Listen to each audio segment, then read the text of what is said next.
Bueno, pues empezamos, ¿no? Sí, sí. Vale. Bueno, yo he traído unas cuantas palabras que no están ahí, he mirado para allá por instinto, pero no están ahí. Unas cuantas palabras largas con las que lo que pretendo es poner una cierta nota o una cierta atención en algún aspecto de cada una de las presentaciones que hemos escuchado. Es decir, que cada una de las palabras está dirigida a una de las presentaciones, pero no os voy a decir a cuál. Entonces, parte del juego consiste en que cada uno de los que han hecho la presentación o los que sean curiosos traten de pensar si aplica a ellos o aplica a otros, ¿no? Cada una de las palabras. Y hay 6, o sea que hay, como hay un equipo que son 2, que lo sepáis. La primera es antimímesis, que empieza por anti, pero eso no quiere decir nada. Antimímesis, ¿quién ha oído hablar de la antimímesis? Nadie, ¿no? Antimímesis es un movimiento que inicia un personaje totalmente externo a nuestra disciplina, tanto si nos consideramos arquitectos como si nos consideramos filósofos, que es Oscar Wilde, que no era un pensador, pero era un vividor, ¿no? Y define antimímesis como la condición de nuestra cultura o de nuestra vida en la que la vida imita al arte mucho más que el arte imita la vida. El mucho más a mí me gusta mucho, porque quiere decir que no está tratando de establecer ningún absoluto. O sea, puede ocurrir que el arte imite a la vida, pero lo que él dice es que la vida imita al arte mucho más que el arte imita a la vida. Y eso, el concepto de antimímesis, enlaza muy bien con el segundo palabra, con la segunda sesquipedalia que traigo, que es artealización. Artealización es un palabra que acuña Alain Roger, que es un paisajista francés, que bueno, la teoría francesa, la teoría del paisaje en Francia tiene un desarrollo muy importante. En España apenas se conocen trabajos tremendamente importantes para entender nuestra cultura, y Alain Roger es uno de estos pensadores sobre el paisaje, que escribe un texto que se llama Breve Tratado del Paisaje, que yo creo que es fundamental para entender nuestra cultura. En Francia está un poco ya dejado de lado, porque el nuevo paradigma medioambiental ha tomado por asalto toda la teoría del paisaje, pero yo creo que se puede encontrar un reencuentro entre poética y pragmática que haga que el concepto de artealización nos sea útil para pensar en positivo. ¿Y de qué va esto de la artealización?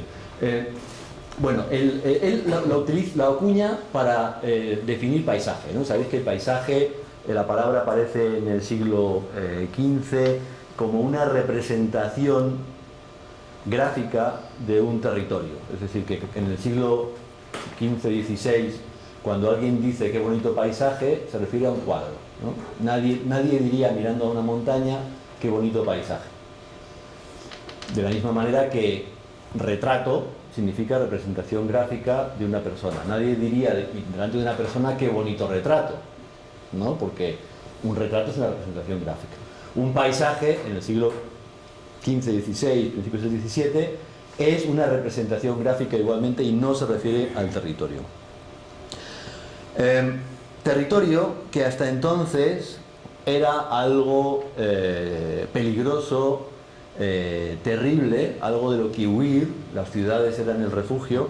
Es a partir del siglo XV, la fundación de los estados modernos, es cuando el territorio empieza a ser algo un poco más controlado e incluso disfrutable, ¿no?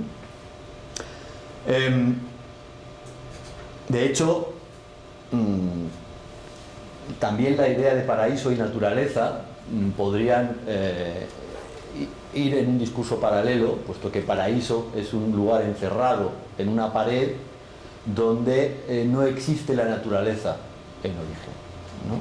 La naturaleza está afuera, salvaje, peligrosa, llena de bichos que te comen, y el paraíso es un lugar encerrado. Paraíso viene de pared, le dando varias vueltas etimológicas. Casualmente en castellano se sigue diciendo algo parecido, paraíso a pared. Es un lugar encerrado donde hay orden y producción de riqueza. Hay una cosa estructurada y artificial frente a la cosa terrible del territorio, que es amenazador y peligroso, ¿no? Para ver también cómo evolucionan las palabras. Pero claro, a medida que se va formando el Estado moderno y el territorio empieza a ser controlado e incluso deseable, y la posesión de tierras empieza a ser también un símbolo de una riqueza, puesto que la agricultura es posible, etc., también se hace objeto del arte. Entonces los artistas empiezan a construir un aparato estético para reflejar el valor y la deseabilidad del territorio como objeto de contemplación. Esto es lo que llama Roger la artealización in visu. O sea que algo que era terrible, peligroso, o simplemente productivo, lo cual era negativo desde el punto de vista del goce estético, puesto que la belleza está tradicionalmente asociada a la obsolescencia, que podría ser otro palabra, hablando de ruinas, etc. Se construye un aparato estético que describe los territorios de tal manera que sean deseables, puesto que además esos territorios pertenecen al mecenas que paga al artista, ¿no? Una vez que se ha construido ese aparato estético, empieza a gestionarse el territorio pensando cómo podrá ser representado de manera deseable. Hay tratados de jardinería y de gestión del territorio que aconsejan definir unos puntos desde los cuales se podrá ver un territorio y se podrá hacer una representación gráfica exitosa. Incluso hay personajes, estamos hablando del siglo XVII, del siglo XVIII, que construyen cosas en una colina para que se vea bien desde el sitio donde están. Eso es lo que llama Roger artealización in situ. Es decir, in visu es la construcción del aparato estético que hace deseable algo, que existe, pero que no era deseable porque era pragmático o peligroso o difícil o caótico o desordenado.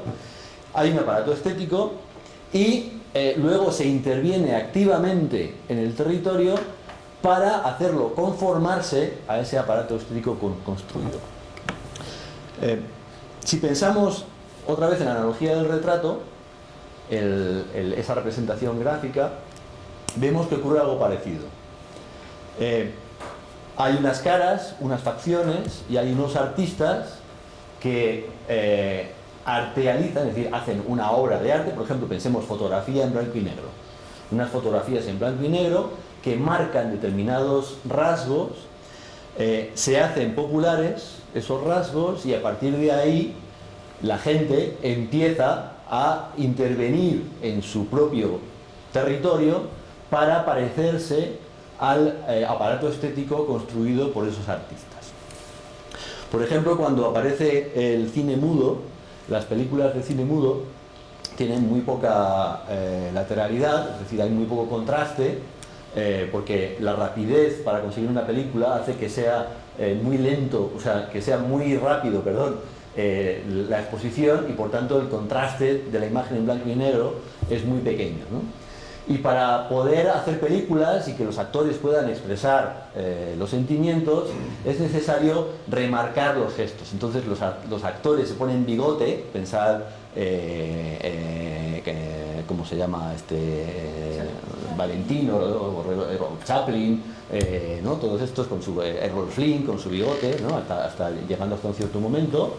Las mujeres se pintan de negro y se hacen unas sombras de ojos absolutamente negras, para que en el bajo contraste de la película pueda verse el movimiento de los ojos y pueda verse el movimiento de la boca, ¿no? Eso construye un aparato estético que a través de las revistas de cine y a través del propio cine se hace deseable. Entonces todo el mundo empieza a dejarse bigote, hasta Hitler, todo el mundo empieza a hacerse sombras de ojos muy fuertes, pasa a ser mainstream, diría un hipster, ¿no? Es decir, que un problema técnico, una cosa absolutamente pragmática de cómo representar la emoción con poca lateralidad en la película, construye un aparato estético que a través de los cineastas, los directores de fotografía, pues se las apañan para que aquello resulte bien, que luego es imitado por todos. Esto resuena con la antinímesis, ¿no? La vida imita al arte mucho más que el arte imita la vida. Y esto nos hace plantearnos el papel del arte como constructor de los imaginarios de lo deseable, los referentes a los que seguir. También nos hace plantearnos en una sociedad democrática como en la que estamos, hasta qué punto el hecho de que se repliquen o no se repliquen esos aparatos estéticos construidos por el arte es positivo o negativo. O sea, el hecho de que exista lo mainstream y que haya una repetición infinita del mismo patrón, hasta qué punto es eso interesante o no, ¿no? Como, o sea, ¿es bueno o es malo? No lo sabemos, ¿no? Claro, ¿funciona así nuestra cultura? Es la pregunta que nos hacemos. Es decir, ¿es esto aplicable a la vida del dramaturgo o al paisaje solamente, o es aplicable a todo en la vida? Aquí hay un tocho que no voy a contar porque sería muy larga la presentación, donde vamos viendo, estamos haciendo un estudio de cómo se hacen arterializaciones in visu, por ejemplo, de la limpieza. Esto es la filtración de agua, ¿no? Desde los egipcios, que ya tienen bajorrelieves en los que están limpiando el agua, hasta Cosmo de Andrés Jaque, ¿no? Pasando por momentos en los que sale el problema en la portada del Time, ¿no? Que es el momento en que esto salta al mainstream, ¿no? Y cómo hay, como Toyo Ito, cómo hay determinados artistas, Toyo Ito es un artista, si es aquel que construye imaginarios o aparatos estéticos que hacen deseable la solución práctica de un problema, que nos permiten a todos los demás desear resolver el problema de la filtración de agua. Bueno, este tocho lo dejo aquí a un lado para pasar a la siguiente sesquipedalia, que es ella misma, ¿no? Porque sesquipedalia es una de las esquipedalias. Los que son de origen inglés, sesquipedalian es más frecuente que en castellano. Lo anunciaban antes, ¿no? Son palabras más largas de lo debido, quizá, o quizá no. La verdad es que no sé si sesquipedalia es bueno o malo.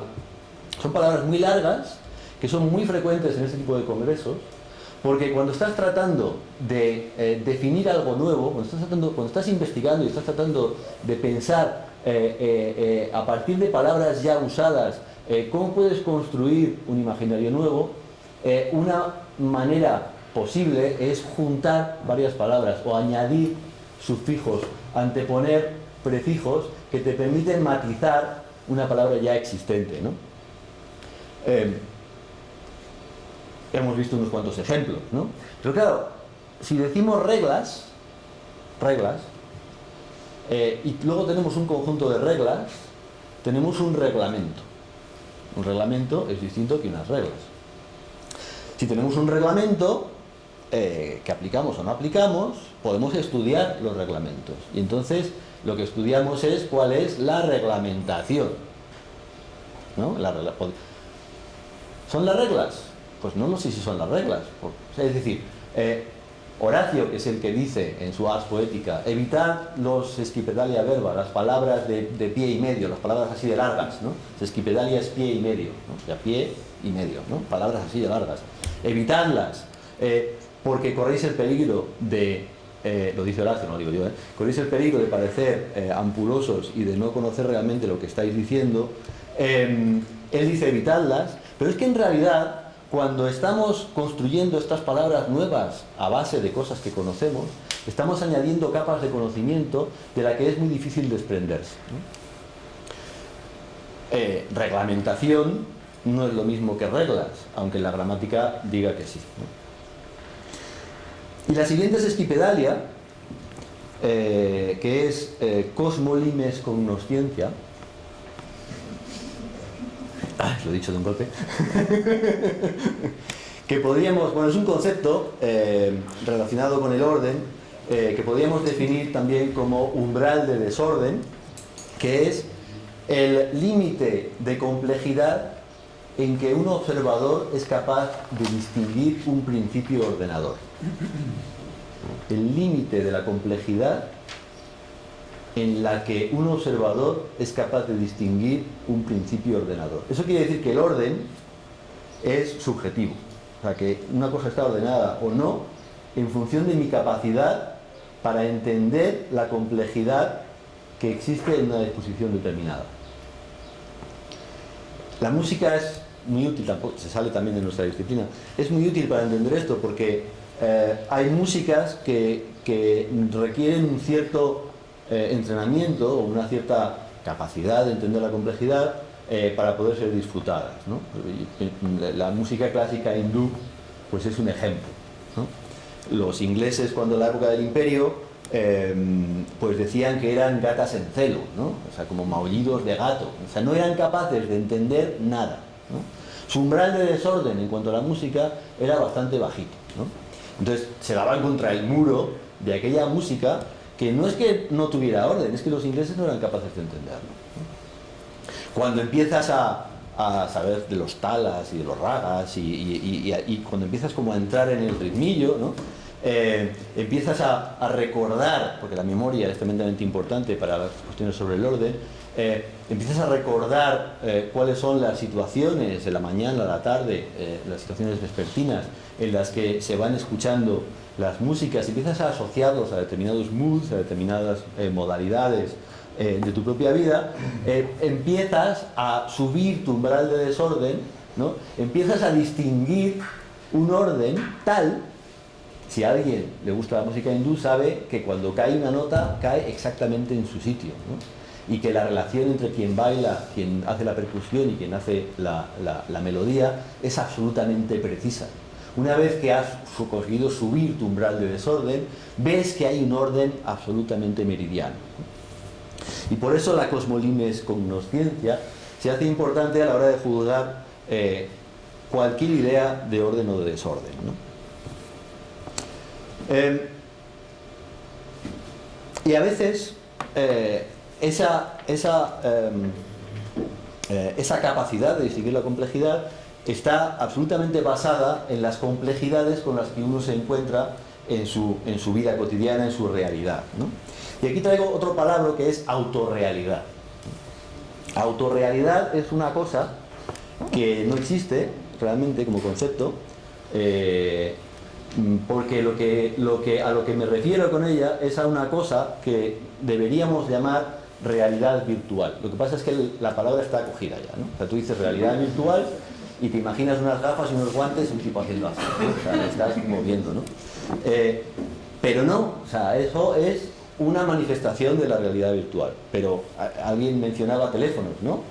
Cuando hablas por teléfono con alguien que resulta que está en Singapur, ¿no? Lo que pasa es que tiene... No, Vodafone no pilla Singapur, ¿no? Para el roaming. No, resulta que está en Singapur, estás hablando virtualmente con esa persona y ni siquiera sabes dónde está, porque salvo que vaya en tren y pueda perder la cobertura, entonces te dice, oye, estoy en el tren y puedo perder la cobertura. Te lo dice porque hay un problema técnico, ¿no? Pero si no, ya hay una esfera absolutamente levitante sobre el mundo que es virtual, pero es real. Y esa realidad virtual o esa autorrealidad, ese mundo que es una realidad independiente de lo físico, que es virtual, lo tenemos por todas partes. O sea, el ejemplo del móvil es ya de internet y todas esas cosas es como obsoleto prácticamente, pero los coches son realidad virtual. O sea, sabéis que un coche que compráis ahora, el volante que tiene una forma con un eje, porque los antiguos movías un eje y ese eje movía las ruedas. Ahora lo que hace es inyectar más o menos aceite en un motor de dirección, ¿no? Y entonces hay un motor de dirección ahí que le llega el aceite y tú podrías hacerlo con el iPhone, ¿no? O sea, podríamos ir con el coche así como para allá, o sea, daría igual porque la forma circular del volante nos está hablando de una ficción ¿no? Porque ya no estamos haciendo eso, que nos crea esta especie de autorrealidad, ¿no? Que existe y que es real, porque si no giras el volante te estampas, o sea que aquello o sea, no es ficción realmente, ¿no? Es ficción las agujas, ¿no? Las agujas, casi todos los coches tienen agujas. Hubo Citroën siempre intentan innovar, que pusieron números, no sé si os acordáis, había primero unos que eran como un tambor que giraba, ¿no? Y luego un display digital, ¿no? Pero ahora tienen display digital, pero tienen también la aguja, ¿no? La aguja viene de cuando había un cable que tiraba, o sea, había fricción, entonces había un cable que tiraba del motor, tiraba de la rueda, entonces el cable tiraba y tumbaba la aguja, ¿no? Entonces cuando ibas muy deprisa, tumbabas la aguja, ¿no? Era un fenómeno físico, ¿no? Ahora es virtual, no hay ningún cable, o sea, es una imagen, a veces es un LED, una pantalla de LED la que te hace la aguja, pero esa virtual, ese interfaz entre ti y la máquina, ese interfaz, te habla de una realidad expresándotela virtualmente, ¿no? Entonces esa autorrealidad, es que autorrealidad es muy bonito porque los autos, ¿no? Están llenos de ese tipo de ficción real, ¿no? De esta realidad virtual. Y la ficción o estos interfaces que nos describen, como no oímos el motor, porque está muy bien aislado el coche ya, no hay un aislamiento acústico importante, no sabemos cuándo tenemos que cambiar de marcha,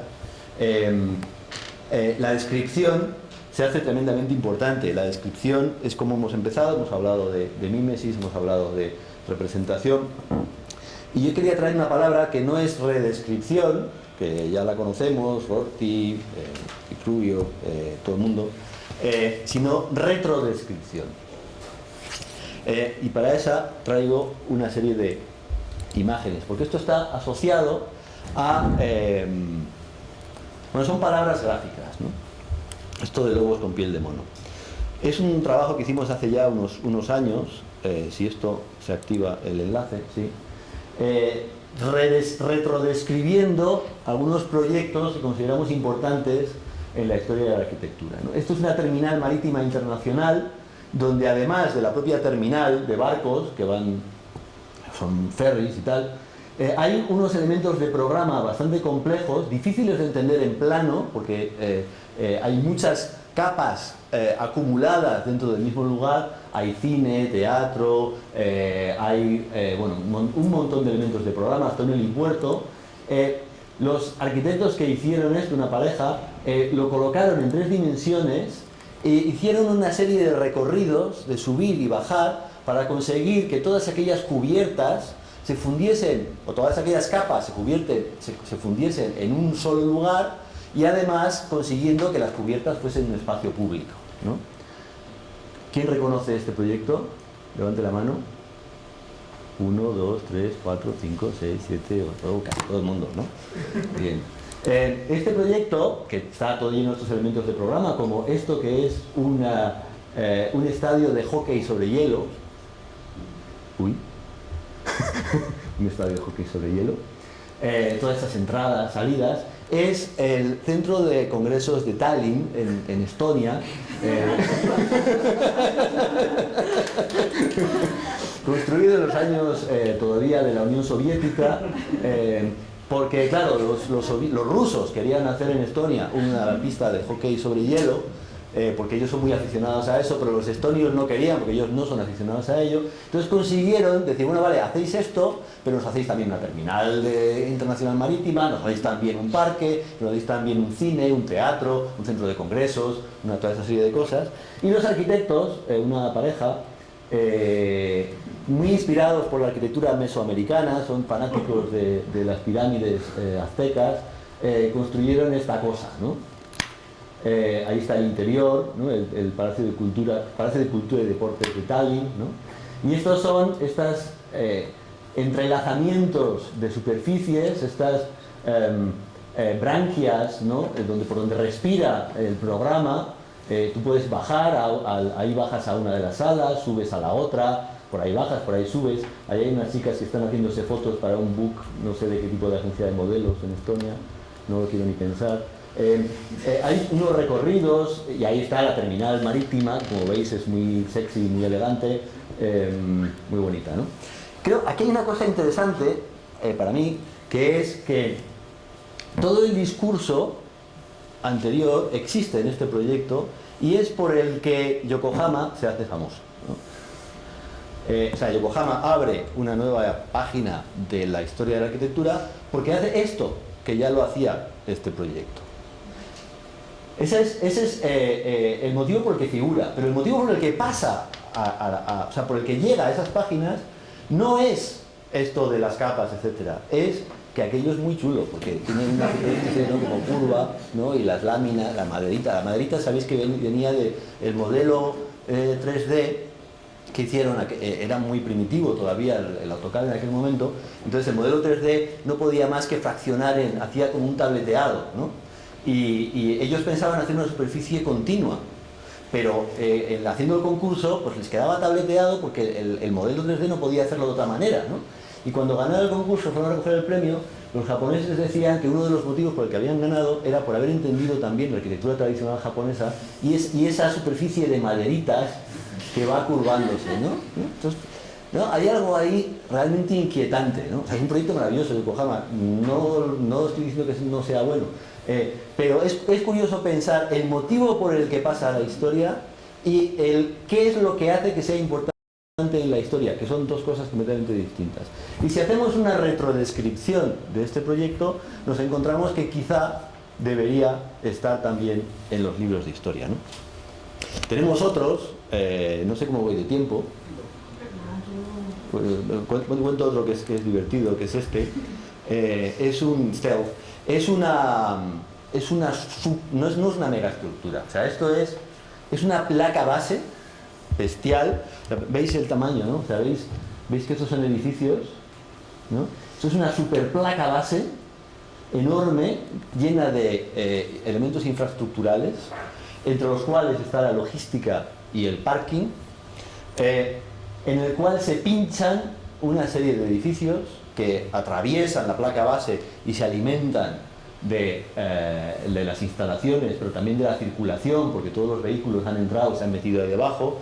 Son parásitos, ¿no? Es que parasitar, o sea, parasitan la placa base. Parasitar era bueno cuando hicimos este ejercicio, ahora ya no, ¿no? Parasitar ya no es bueno.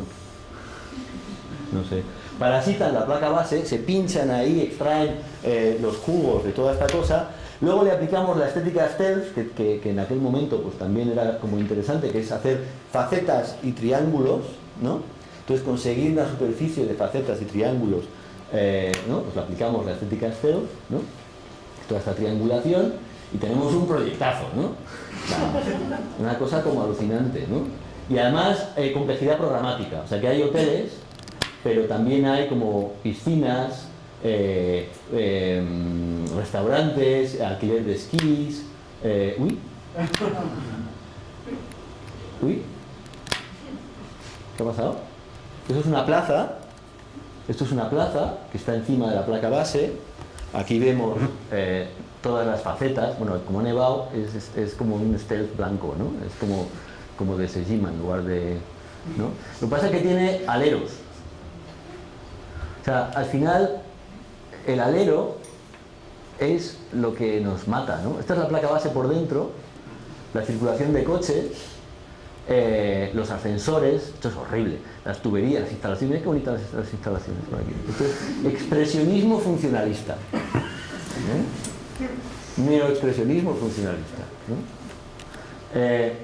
Aquí veis que hay los que están encima de la placa base son oscuros y los que están abajo son como color carne, ¿no? Hay un descarnamiento en lo que está por debajo del nivel de la placa base, que seguramente podría elaborarse más, ¿no? Aquí veis este chalet suizo. Si fijáis en este hueco de aquí, el chalet suizo con la terracita, es aquí dentro. O sea, esto es la rampa de minusválidos, ¿no? Vuelvo aquí. Ahí te metes y tienes toda esta rampa que baja para recorrer toda la placa base, ¿no? Es la estación de esquí de Pradollano. El nombre, Pradollano. O sea, Sierra Nevada, Pradollano, ¿no? Es bonito, ¿no? Como nombre, ¿no? Bonito, ¿no? Vale. Bueno, hay algunos más, pero yo creo que con la retrodescripción, la autorrealidad, cosmolimes cognosciencia, sesquipedalia, artealización y antimímesis. Podemos pasar al debate, ¿no? Sí. Gracias.